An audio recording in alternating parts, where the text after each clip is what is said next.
Alrighty, after that good extended session in the last video, I'm back.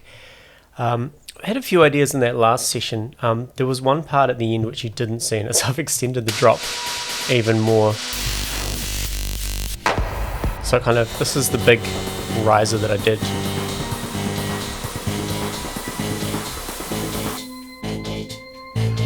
And I don't know if we'll keep it. It just keeps going with the shepherd's tone. Then we've got these just 16th note snares coming in. And then this big distorted sound in Serum. But what I want to do, I don't think the vocals are working. Like it's similar to the acid. I've like tried and I thought the whole mandate thing was a bit funny. Thanks for the suggestion, that was pretty good. But I think we don't have to use a vocal with this machine we've created. It would be a shame to get rid of it. So I feel like I want to try working that rhythmical component into it.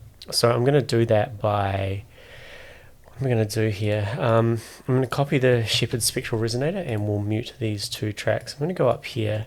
So I also need to do a bit of housekeeping at some stage. We'll do that in the next video.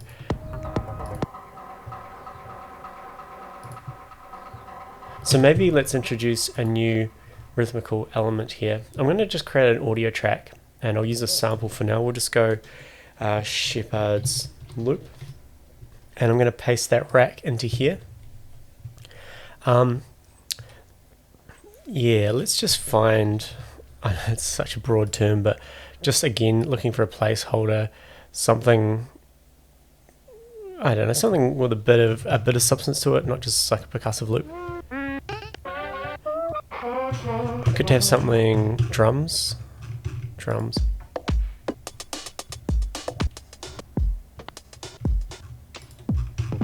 Don't know about these.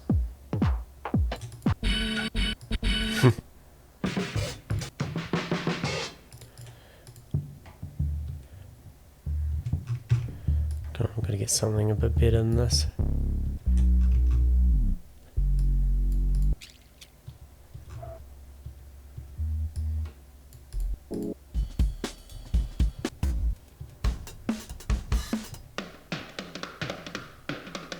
Maybe something like that. It's 175, but we can slow that down.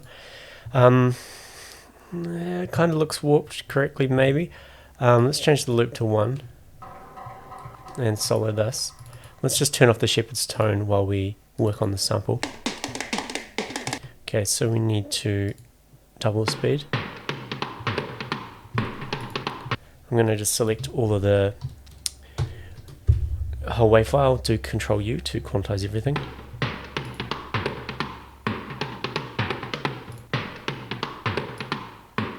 Alright, let's turn on the shepherd's machine.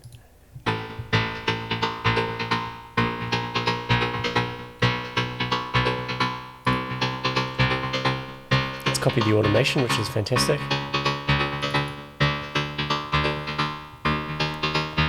What we can do now is we can group this, create a clean chain.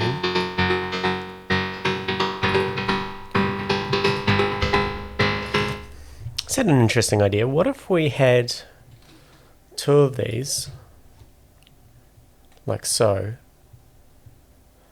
This one goes the opposite direction. One on the left, one on the right. That would create this endless turning motion.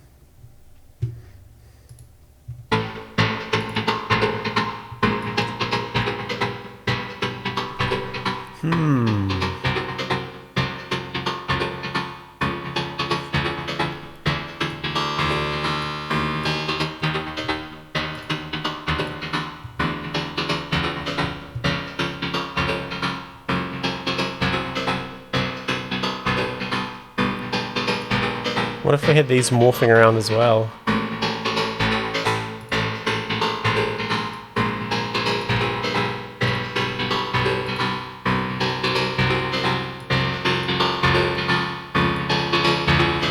It's a bit weird, isn't it? I like how it syncs up there.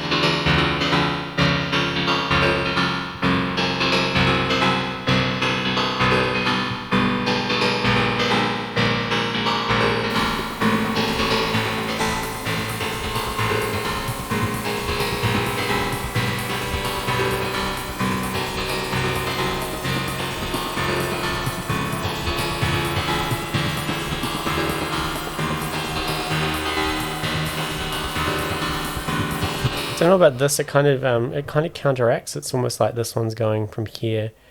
I can't explain why, but I don't feel like the maths works out with having the panning going that perfectly. So we'll just keep it on the left and the right. Now let's group this and go into the chains here, and now we can do a wet and we can have a dry chain. The reason for this is so I can kind of just quickly morph the drum beat into this, so we can open up our chain selector and drag these both out. Come on. Here we go. And I want wet to be all the way over here.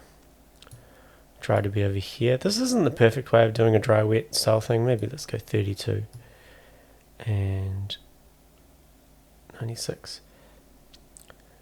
And that just means now if we map the chain to a macro, we have a very botched together dry wet knob.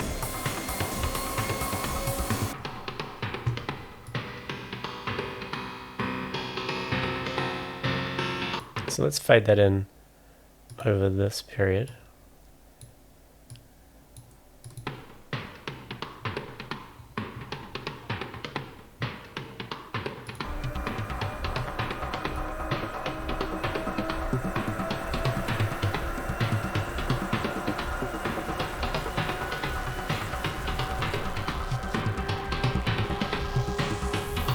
Maybe if we put a drum bus before everything, it might give it a little bit more punch.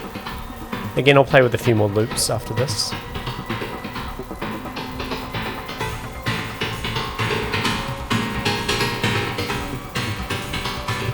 Let's just chuck a limiter over everything.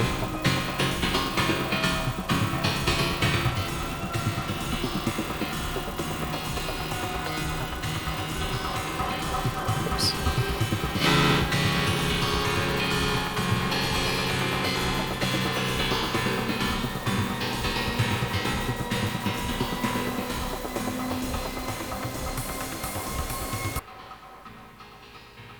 Where did the volume go?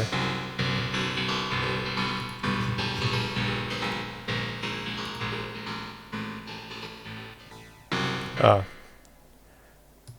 Right, you are. There we go.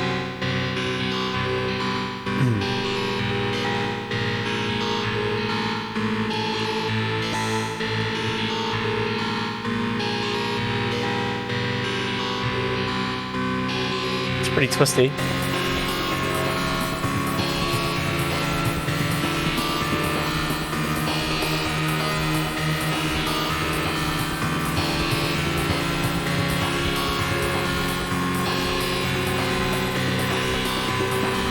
If you're in headphones, it's pretty cool. Pretty disorienting. That wasn't ideal.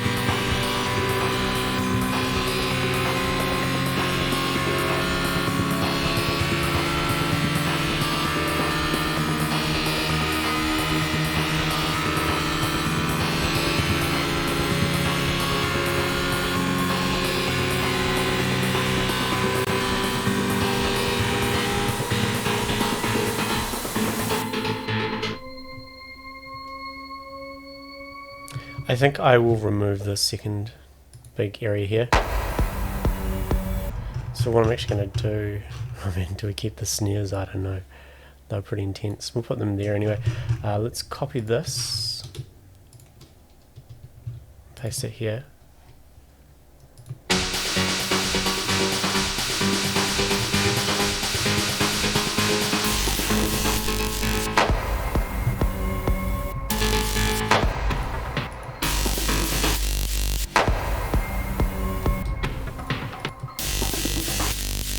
Where'd my other snare go?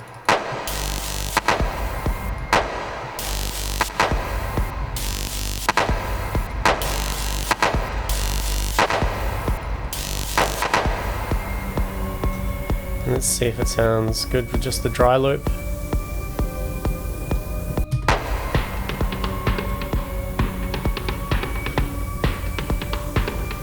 Maybe it would sound better here.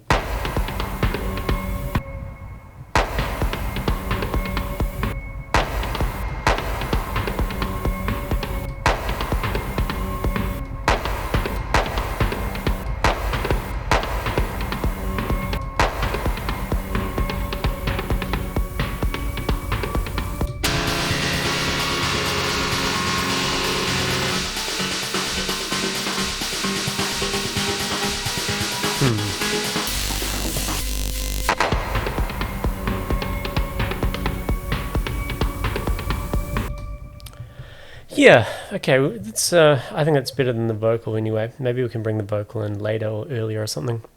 We will find out in the next video.